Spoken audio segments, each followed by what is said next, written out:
এরপর স্বাগত। ধর্মনগরের পুর পরিষদ নিয়ে এবার চিন্তায় রয়েছে ধর্মনগরবাসী। অবশেষে অনাস্থা প্রস্তাব জমা পড়ল ধর্মনগর পুর পরিষদের চেয়ারম্যান প্রত্যুৎ দে সরকারের বিরুদ্ধে।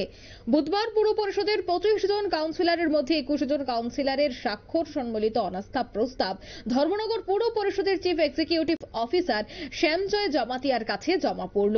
ধর্মনগর পুর পরিষদের কাজকর্ম শেষ 3 দিন যাবৎ সম্পূর্ণভাবে বিঘ্নিত হয়ে আসছিল।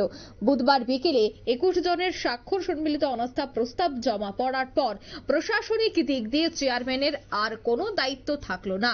যদিও চেয়ারম্যান প্রত্যুৎ দে সরকারের কাছে জানতে চাওয়ায় তিনি জানিয়েছেন যে ঊর্ধ্বতন অর্থাৎ রাজ্য সভাপতি বা কর্মকর্তাদের কোনো নির্দেশ তার কাছে এখনো আসেনি।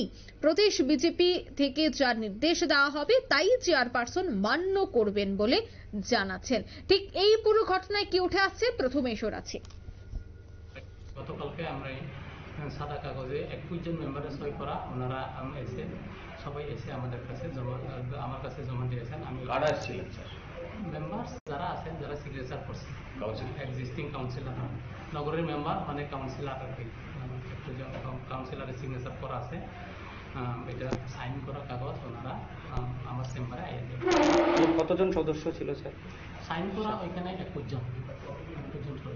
কি কারণে অনাস্থা আনা হয়েছে সেই ব্যাপারে কি কিছু জানেন? না, সেই ব্যাপারে একটা ডিটেল ডিসকাশন করিনি। কার নাম কি ঘোষণা করেছে তারা জেলা বিএস থেকে? চেয়ারপারসনের নাম কি? না না, নামে কোনো ডিসকাশন। তো অনাস্থা কিসের জন্য এনেছে ওটা কোনো তো সেটা কি গ্রান্ট হয়েছে স্যার? যেটা দেওয়া হয়েছে গ্রান্ট তো অ্যাকচুয়ালি রিসিভিং অফিসার এখানে যেটা দেওয়া আছে যে either DM or director urban development department. তো এটা ফর্ম টুতে দেওয়ার কথা। তো এটা সাদা কাগজে গ্রান্ট করবো ডিএম স্যারের মেটা ডিএম স্যার আমার বলছিল যে ফর্ম টুতে দিবেন এবং একটা ক্লারিফিকেশন চাইয়া চিঠি লিখতে কইছিল যে who would be the competent authority. তো অ্যাকর্ডিংলি আমি লিখছি এবং এটা অপেক্ষায় আছি।